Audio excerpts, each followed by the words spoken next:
তুমি এটা খেতে চাও? হ্যাঁ এটা হয়েছে আমাদের কালীগঞ্জের হ্যাঁ খুবই ফেমাস একটা চটপটি, তুমি জানো?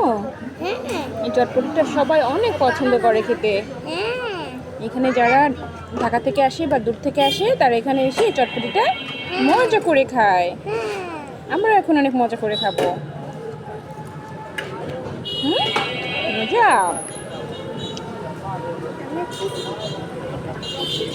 এটা কি খাচ্ছ তুমি? হুম,